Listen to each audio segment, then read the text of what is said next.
Pakistan-occupied Kashmir is on the edge. This story is disturbing, and we advise viewer discretion. The towns in Pakistan-occupied Kashmir have become battlefields. Protesters are clashing with the police. Cars are being set on fire. People are dying. There is a cry for Azadi, freedom, in Pakistan-occupied Kashmir.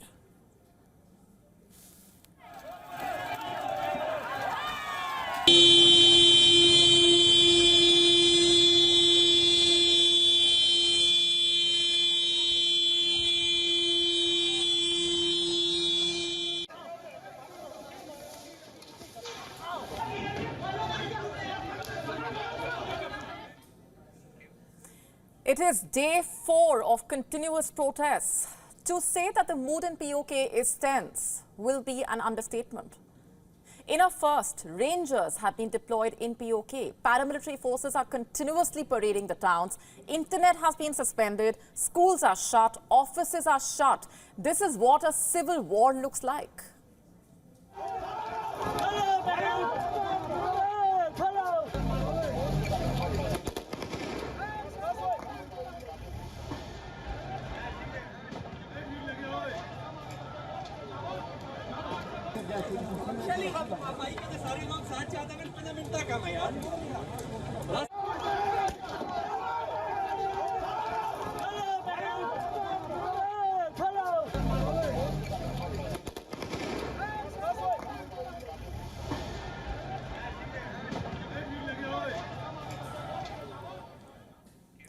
The people of Pakistan-occupied Kashmir are marching to the capital, Muzaffarabad. In Muzaffarabad city, everything has been brought to a standstill in preparation for the worst. The last few days have been extremely violent.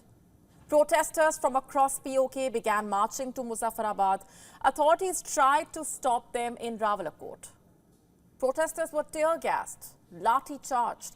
Paramilitary forces and the police also fired at the protesters, but nothing could stop them. The protesters continued their march, and on the way they burned government vehicles, even manhandled policemen. In one video, in fact, you can see a policeman being thrown down a hillock.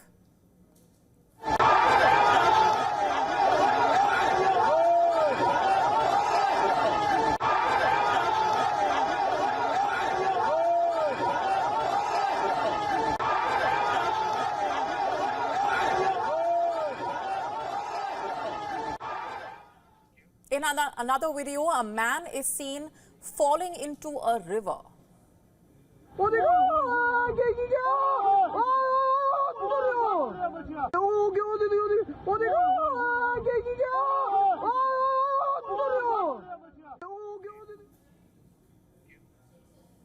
We've also been able to access this video in which a policeman can be seen being chased and beaten by protesters.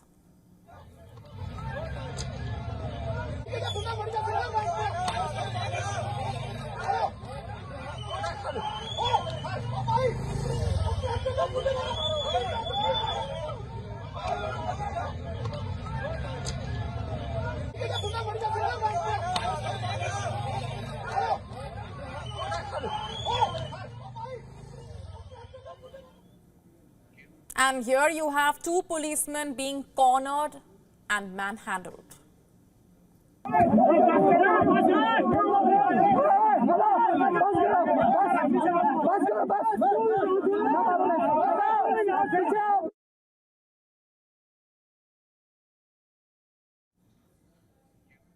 We are being told that a police sub-inspector was killed in the firing by the protesters. So far, at least 100 people have been injured. 11 of them are policemen. Like I said, what's happening in Pakistan-occupied Kashmir is violent. It is an uprising against oppression. It is a civil war. Towns like Mirpur, Islamgarh, Kotli have become battlefields. These are parts of Kashmir that have been under Pakistan's illegal occupation since 1947. For decades, Kashmiris living under Pakistan's occupation have been mistreated by Pakistan. The resources of their rich land have been exploited. No progress has come their way. People in Pakistan-occupied Kashmir are impoverished, as Kashmir, on the other side of the border flourishes and witnesses record tourism. How do you think the people in PoK feel about that? In PoK, Pakistan is denying people their basic freedom and rights. They are fighting inflation, high taxation. People on the other side of the border are prospering. So, would you blame the people of PoK for their frustration? Now, we are not justifying violence. We are only asking a basic question. Can you blame these protesters? Their demands, you see, are simple and extremely basic. These protesters want flour prices to be brought down and made at par with prices of the flour at Gilgit-Baltistan. In PoK, a 30 kg bag costs 2,400 Pakistani rupees. In Gilgit-Baltistan, however, the same costs 1,100 rupees. That's a difference of over 1,000 Pakistani rupees. What justifies this? Nothing but exploitation. Protesters want affordable electricity. They are demanding that per unit of current be fixed at 3.25 Pakistani rupees. These are legitimate demands. So what is stopping the government from addressing them? There were negotiations between the protesters and the administration, but the talks failed. And now, after the spate of violence, Pakistan's Prime Minister Shehbaz Sharif has called for an all-stakeholders meeting. The government has now approved a 24 billion Pakistani rupee grant for PoK. This is some $86.25 million. But how will this grant be used? Pakistan has not said. Flour and electricity prices are expected to drop. The protesters are not convinced. To begin with, they want written assurances. Also, we have a question. From where is Pakistan getting this kind of money? It's easy to commit, but will Pakistan be able to deliver? Because until it does, any lull will only be temporary. You see, what's happening in PoK is not some sporadic protests out of the blue. People in PoK have been protesting continuously since October 2023. Protests are being organized across PoK under the umbrella of Awami Action Committee. Who is in it? Traders are at the forefront. There are also lawyers, political parties. They are highlighting basic things. Electricity bills, for example, wheat subsidy, shortage of flour, rights on natural resources, transfer of ownership of hydro projects to the government of PoK. People have also been protesting the illegal usurpation of land by the Pakistani army. October 2023 to May 2024. It's a long time.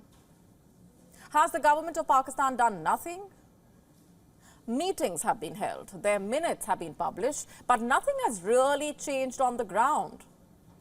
This blatant disregard has forced the protesters to take extreme measures. They have asked the people of PoK to not pay their electricity bill.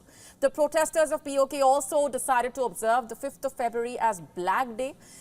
The 5th of February, like some of you may already know, is when the government of Pakistan marks the so-called Kashmir Solidarity Day.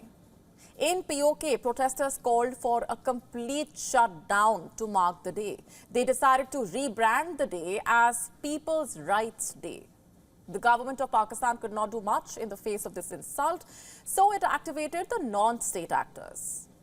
Jaish-e-Mohammed, the terror outfit responsible for the 2019 Pulwama attack, jumped into action. It threatened the people of PoK against observing People's Rights Day. And if that was not enough, on the 5th of February, the terrorists took out a rally in Rawalkot. They brandished AK-47s, bows, arrows, batons. JEM called for jihad. People's Rights Day was still observed, as was Yom-e-Mazamat, or the Day of Resistance, on the 5th of March. The protesters then announced the long march from different parts of PoK to capital Muzaffarabad on the 11th of May. Cut to present, there is an uprising, a revolt, calls for Azadi. Reports also talk about posters coming up across PoK demanding that the illegally occupied land be liberated and allowed to join India. One PoK activist, Amjad Ayub Mirza, called for intervention by the Indian government. In an interview to an Indian news agency, Mirza said, and I'm quoting now, India now should focus all its attention on Pakistan-occupied Jammu and Kashmir and help and facilitate the independence of this occupied territory, including Gilgit-Baltistan. It is the 13th of May, and if you are a cocktail lover, here's a reason to say cheers and sip one perhaps, even on Monday, because it is World Cocktail Day, a celebration of the art of mixology. After all, cocktails are not merely beverages. They are expressions of craftsmanship and flavors. The roots of this day tracing back to 1806. That year, the Balance and Columbian Repository, an upstate New York newspaper, first coined the term cocktail. It described cocktail as a stimulating concoction comprising spirits, sugars, waters and bitters. And where did the word come from? The Oxford English Dictionary tells us that the original use of cocktail was to describe a horse with a tail like a cock's, as in it stays stuck up rather than hanging down. And this would happen when the racehorse was a mixed breed. And this sense of cocktail then came to mean a mixed or an adulterated drink. The drinks were initially inspired by British punches, which contained spirits, fruit juices, spices in big bowls. Then on, it has been a rather interesting journey. In the 1920s, during the era of prohibition in the US, illegal speakeasies proliferated. And what did these clandestine jazz venues serve? Solace and connection, and refuge from alcohol restrictions in the form of cocktails. The decade changed, and the 1930s witnessed the emergence of the Rainbow Room in New York. It was a luxurious club frequented by elite clientele eager to indulge in post-prohibition cocktails. And since then, the club has closed and reopened. It has been restructured and renovated. But it was its revival in 1987 by Dale DeGroff that revitalized interest in classic cocktails and inspired a modern renaissance in mixology. The movement soon spread across the world. It has changed and evolved, become more refined. Today, bartenders, mixologists, cocktail enthusiasts focus on quality ingredients, precise techniques, also creative presentation. They use everything from exotic fruits, herbs, to artisanal spirits and liqueurs to create complex and flavorful cocktails. You see, cocktails have become an expression of art, something to bond over, a vital part of social gatherings, be it a business meeting or a get-together. Is India building a secret nuclear submarine base? Reports are throwing light on a satellite picture, one that points at some construction near Cochin Shipyard. This is where Cochin Shipyard is on the map. What makes people think India is building a secret nuclear submarine base here? Two things mainly. First, in the satellite picture appears to be a new dry dock. This, experts say, could be used for constructing big vessels, like nuclear submarines. And two, the location of where the construction is happening. The site is close to L&T Heavy Engineering. This is the same company that is supplying hulls or the body for India's existing nuclear submarine program. Why don't I tell you a little bit about this program? Currently, India has one operational indigenous nuclear submarine, INS Arihant. It is India's first nuclear ballistic missile submarine, or what's called SSBN. Arihant, in Sanskrit, is the destroyer of the enemy. A nuclear-capable submarine-launched ballistic missile was test-fired from INS Arihant in October 2022. At least two other nuclear submarines are undergoing trials. Among them is INS Arighat. Reports say the other submarine is currently at a facility in Visakhapatnam. It is reportedly bigger than Arihant and Arighat. It has more space for nuclear-tipped ballistic missile. Could India be building more SSBNs in Cochin? You see, this is not an overnight process. It's a long process. INS Arighat, for instance, was launched in 2017. It is expected to be inducted later this year. Before induction, a nuclear submarine undergoes extensive checks. Its machines are checked, systems are checked, command, control and communications are verified. Only then is it inducted. Did you know that in a nuclear submarine, only the captain can launch a nuclear missile? He does not take the decision. The captain follows the order from the command authority. The communication itself is tricky. The submarines use very low frequency systems. At the depth of the ocean, these frequencies are prone to disruption. But at wartime, the command to fire needs to go through. So all of this needs to be kept in mind when launching, building, testing and inducting a nuclear submarine. Back to the question, is India planning to build nuclear submarines in Cochin? Is India building a secret nuclear base in Cochin? The answer is we don't know, but what we do know is that now more than ever, India needs to bolster its nuclear triad. And it has been doing nothing less, by the way. In March this year, India successfully tested Agni-5. It is a nuclear-capable intercontinental ballistic missile. Agni-5 has the MIRV, or the Multiple Independently Targetable Re-Entry Vehicle technology. It has a range of up to 5,000 kilometers. What's more, Agni-5 is homegrown. Agni, by the way, means fire. You see, so far, there are two big defense takeaways from the wars in Ukraine and Gaza. One, missiles have become the weapon of choice. Number two, the new big war will be fought in the seas, meaning India must prepare for a war on the surface of the ocean and in the depths. Again, India is doing nothing less. We've told you how India has inaugurated a new naval base in Minicoy. We have been telling you about India's naval base in the Great Nicobar Islands. So if India is indeed building a secret nuclear submarine base in Cochin, you should not be surprised. It is much needed nuclear deterrence in an increasingly dangerous Indo-Pacific. When you have an ever-aggressive China, China is staging routine, fully armed nuclear deterrence patrols in the South China Sea. Western powers, the UK, the US and their ally Australia have come together to counter China at sea.